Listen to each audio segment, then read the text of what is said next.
incluso sobre lo que es un muro pantalla.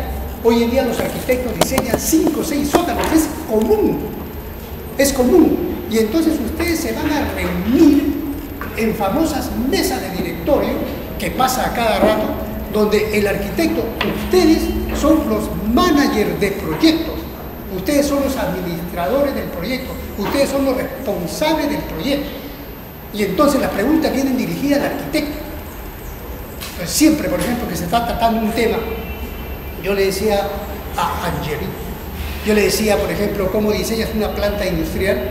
Entonces, en el momento que están discutiendo, dice, por ejemplo, por poner un ejemplo, el mecánico eléctrico, tenemos que colocar una subestación, arquitecta. ¿Y dónde la colocamos? Como le conté en la clase, no sé si le conté en la clase pasada o en la clase anterior, Fitzcarrald, que fue el rey del caucho, él dio lugar a que se funde Iquitos.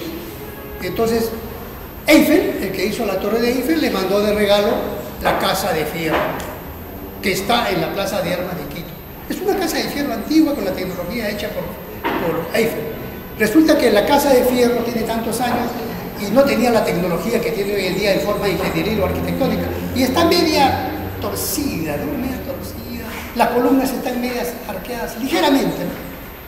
Y estábamos reunidos en una mesa, dialogando el ingeniero mecánico eléctrico, estaba quien les habla, estaba la arquitecta, un arquitecta asistente, estaba el constructor, estaba el ingeniero. Es decir, había un grupo pues, como de 8 personas.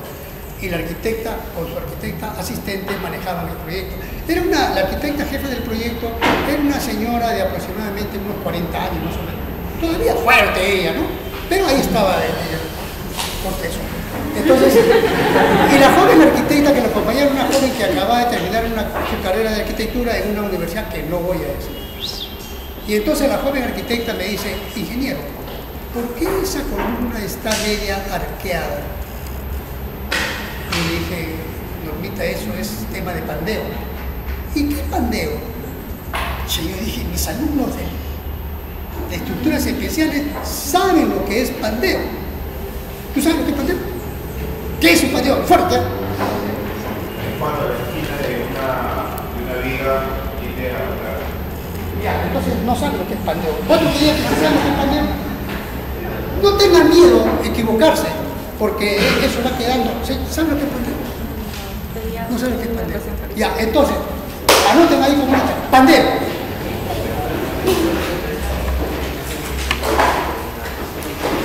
Deformación producida en una columna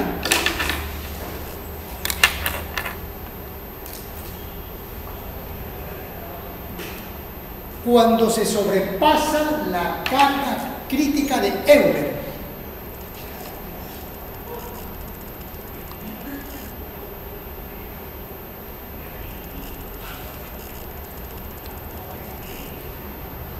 Ocasionando en esta deformaciones.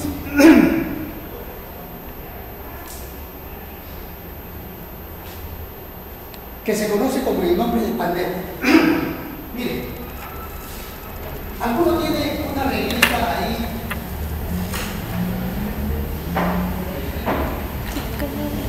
Una reglita o mecánica, hay una reglita mecánica que quiera colaborar con la fábrica. Pero no, una mala reglita, una reglita. ¿Alguno tiene? No me está viendo, pero tengo muy rígido, una reglita en la que. ¿Ya? Vete con tu reglita, vete con tu reglita. Vete con tu reglita, delegado. Vete con tu. Yo no es mío. Oye, este delegado me salió medio cansado, ¿qué pasa? Ponte la. Tienen que ser activos los delegados. Esta regla. Tiene una reglita en la regla.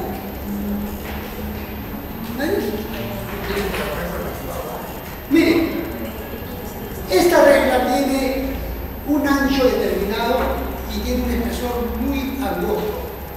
Él va a colocar su mano, un apoyo ahí suave,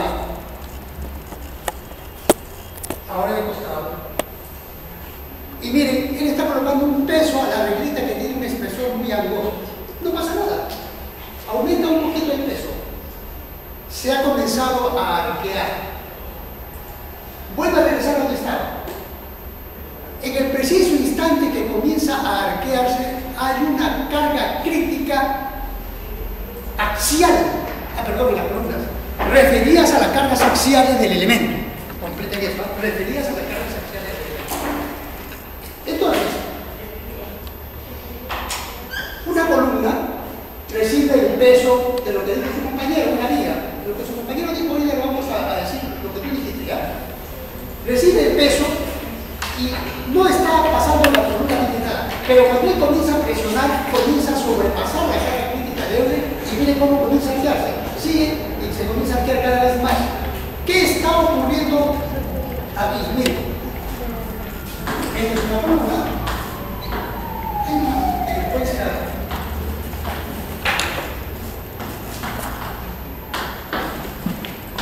Hay una carga P y la columna transmite y recibe una carga axial a lo largo de su eje. La columna recibe una carga axial a lo largo de ese, por eso dije carga axial del elemento, ¿no? A lo largo del eje del elemento. Pero cuando esta carga aumenta, la columna hace esto.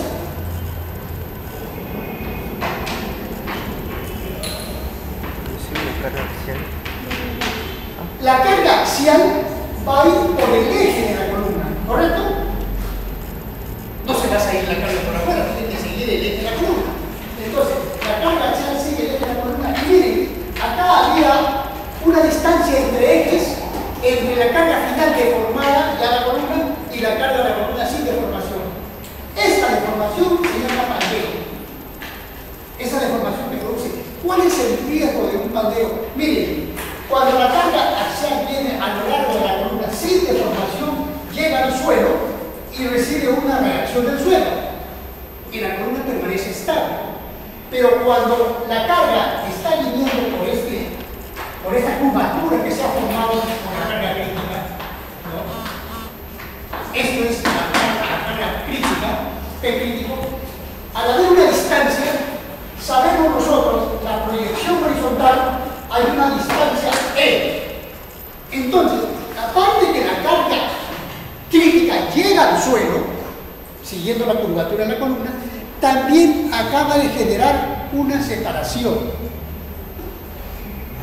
Ustedes han hecho práctica de física y saben que una cupla o par de fuerzas son aquellos elementos que si yo coloco a un elemento una fuerza igual a otra en sentido contrario, pero separada una distancia, comienza a girar. Ustedes han visto cómo riegan los jardines. Viene el agua y sale por un extremo y por el otro extremo, pero en sentido contrario, y comienza a girar, porque ese par de fuerzas en sentido contrario, separados una distancia, produce torsión. Y esa torsión es un momento giratorio, llámese torque, llámese momento torsor, etc.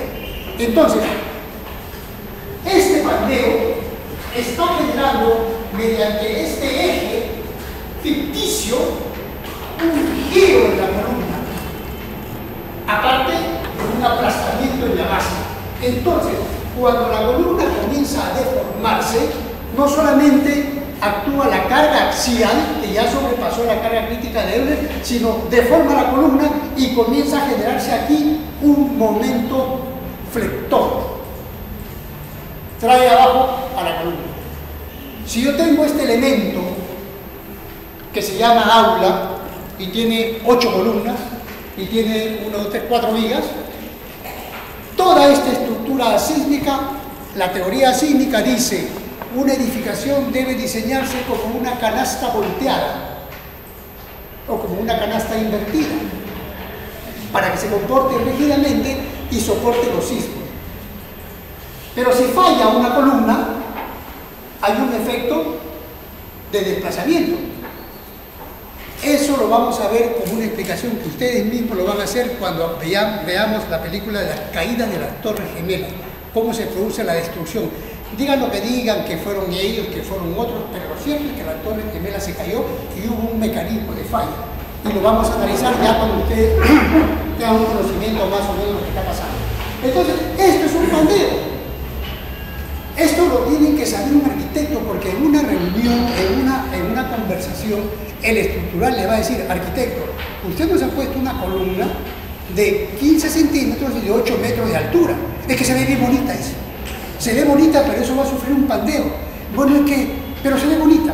Entonces hay cosas que no se pueden colocar porque se ven bonitas. O tengo un volado, una vez me dijo una joven arquitecta que no era de la UNO, ¿cómo defiendo al religión?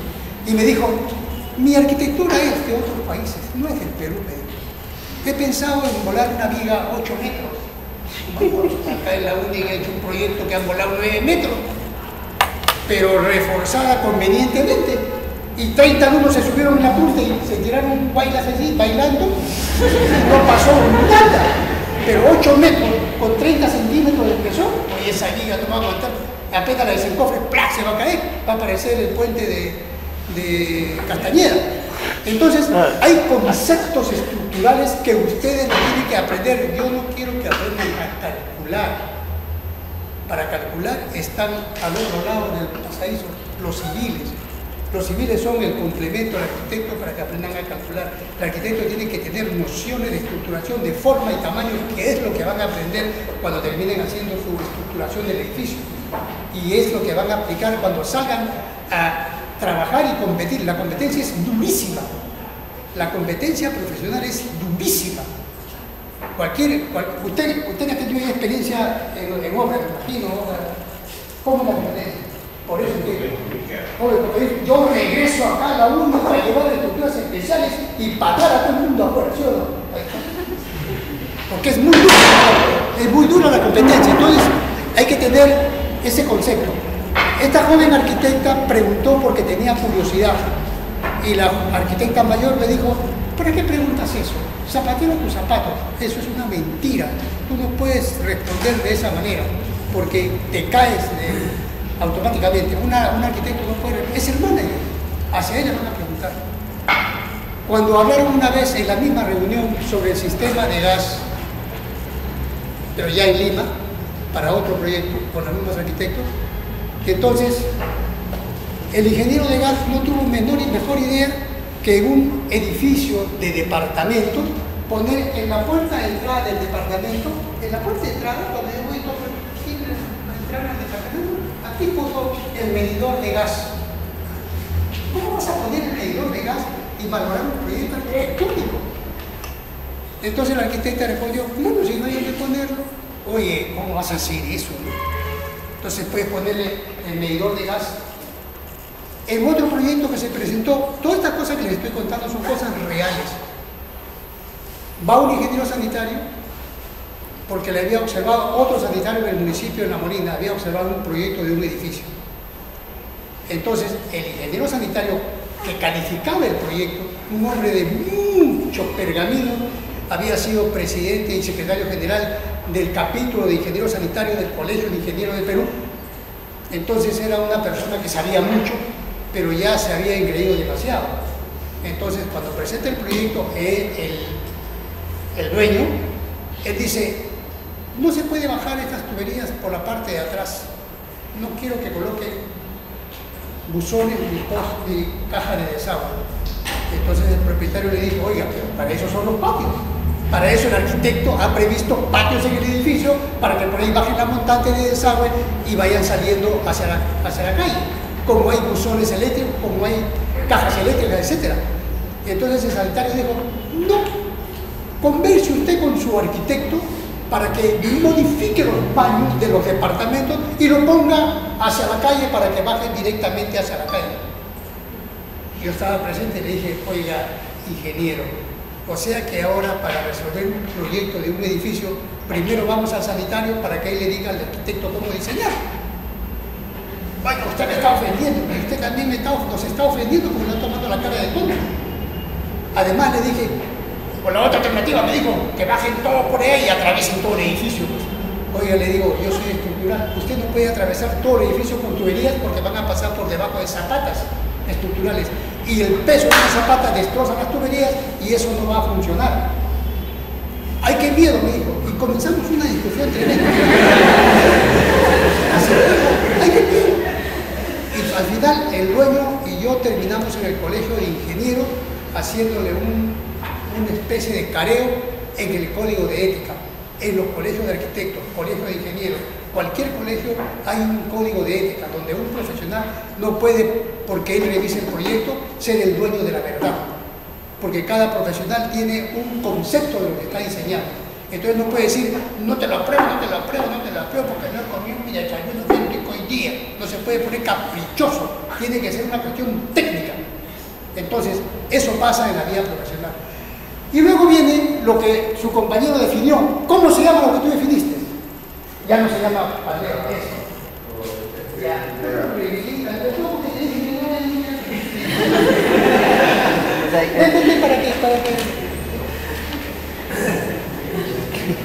Vamos a definir ahora lo que se llama deflexión.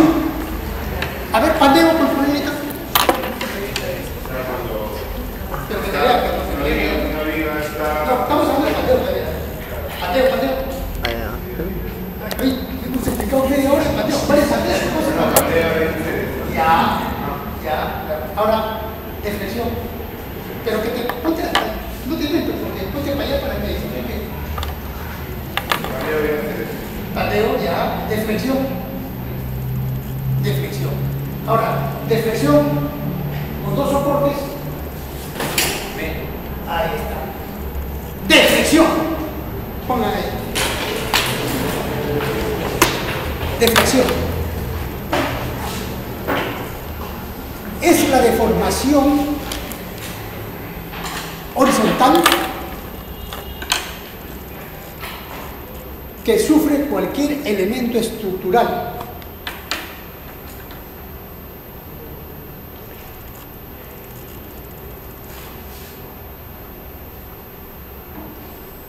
Vigas, losas,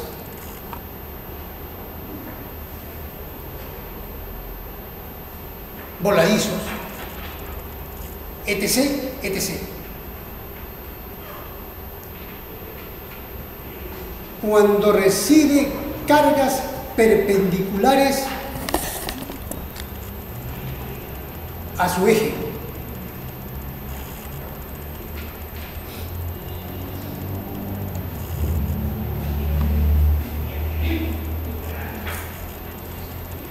Lo que ocurre, pongan ahí, lo que ocurre es la deformación plástica del material.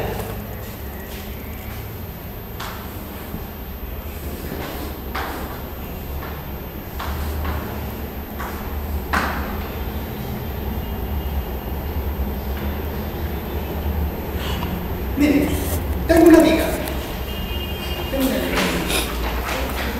Ya no es columna, es una viga.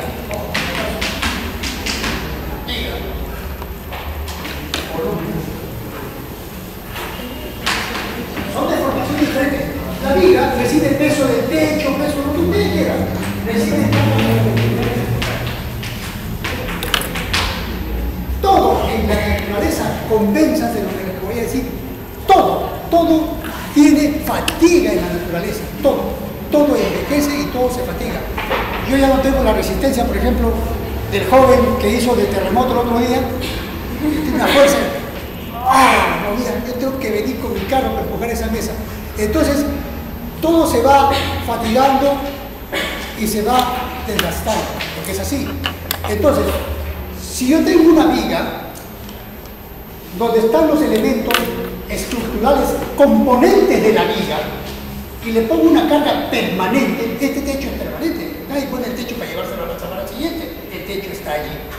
Entonces, miren, cuando yo hago peso, miren lo que está pasando con mis dedos en la parte de abajo y lo que está pasando con mis dedos en la parte de arriba.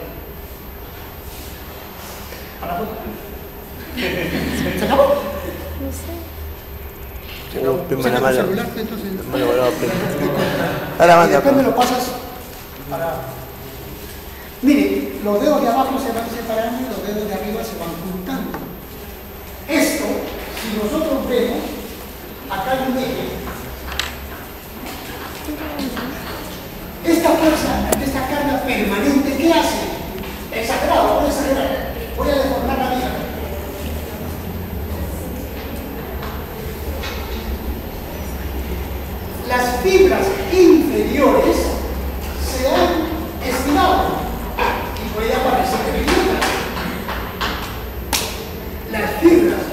exteriores serán inflados y puede aparecer un aplastamiento. Si yo aplasto, esto de acá se llama el eje neutro,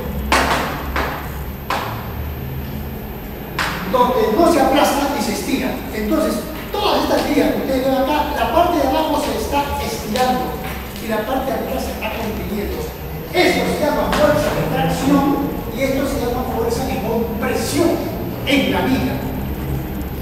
Entonces, las partículas constituyentes del material se van reacomodando porque tienen presión constante.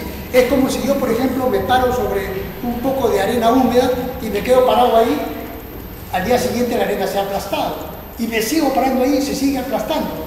Y vengo y alguien sube encima mío y lo seguimos y se sigue aplastando. Después de 1.000.000 de años, el cerro que está al frente tiene piedras, roca, arena totalmente compactada donde ya no da más. Si yo voy al cerro y saco esa piedra, esa arena, lo vuelvo a esponjar. Entonces siempre hay un proceso de reacomodo. No existe nada estable en el universo. Si ustedes dividen los 40.000 kilómetros de circunferencia que tiene la Tierra y que se demora un día en dar la vuelta, una piedra o nosotros estamos moviéndonos en la superficie terrestre a más de 1.300 kilómetros por hora. Si la Tierra se detuviera, saldríamos volando con agilidad a San Marcos, seguramente, ¿no? Y no solamente eso, la Tierra se desplaza en forma de traslación alrededor del Sol. Y si hacemos una sumatoria de velocidades, nos estamos trasladando en el espacio solar a más de 100.000 kilómetros por hora. Pero parecemos que no nos movemos. Y no les digo nada de la Vía Láctea porque no he ido hasta allá a medirla, ¿no? Es decir, el universo en expansión genera todas estas fuerzas. ¿Qué vienen a hacer los terremotos? Los terremotos no vienen a ser más que una consecuencia de la dinámica. Terminemos con la vida y le vamos a mencionar lo de los terremotos. Entonces, las partículas se van reacomodando por una carga de siempre, permanente. Y al reacomodarse se comienzan a deformar. Aparecen fuerzas de compresión arriba y fuerzas de tracción abajo. Estiramiento abajo y compresión arriba. Por lo tanto, una curva. Esa curva se llama flecha. Esto se llama flecha. O reflexión, que es lo que tu compañero nos dijo al principio. Yo sé que tú sabías que eso era reflexión, lo que pasa es que el apuro, todas esas cosas, ¿ya? Eso se llama flecha o deflexión. El arquitecto tiene que aprender a luchar con la deflexión. Hay muchos arquitectos o arquitectos que hacen techos de madera y ponen el techo de madera y a la vuelta de 6 meses el techo de madera está así. ¿Por qué? Porque la madera está compuesta de fibras y entre fibra y fibra tiene la savia, que es una parte grande de la madera. Es más fácil entonces que se separen las fibras y se junten arriba las fibras. Entonces la madera es un elemento que sufre mucha deformación comparado con el concreto, pero en comparación con el concreto, que tiene piedra, cemento, arena, ¿no? Y es más resistente. ¿Cuál es el mejor de los materiales de construcción que tiene alta resistencia a la deformación? El acero. Porque el acero es uno de los materiales más fuertes y tiene unas propiedades impresionantes, entre ellos la ductilidad. Y el acero tiene su formación molecular como figuras geométricas, icosaedros, pentaedros, una serie de formaciones que son moleculares, que son casi perfectas. Entonces ya están acomodadas en la naturaleza, el acero. Entonces, al estar acomodada, su deformación es más lenta que el concreto. El concreto es un material alotrópico, porque está compuesto de piedra, arena, por ahí una cochinadita que se mezcló en el concreto, vacío, tiene de todo. En cambio, el acero no es vacío, el acero es perfecto en su acomodo. Por lo tanto, su envejecimiento es más lento, su deformación molecular es más lenta. Por lo tanto, la deflexión del acero es mucho menor que la del concreto. Y evidentemente el concreto se deforma menos que la madera. Entonces, ahí tienen ustedes por qué para diseñar una viga de acero pueden tomar la mitad del tamaño de una viga de concreto. Es uno de los grandes retos de los arquitectos, tener unas vigas muy delgaditas. Hoy en día, como les expliqué en la vez anterior, tienen el concreto pretensado, posttensado, que se asemeja al acero, por una cuestión netamente estructural. Entonces, ¿cuál es lo grave de una flecha? Cuando calculamos los ingenieros decimos así, una flecha debe ser un 384 grados de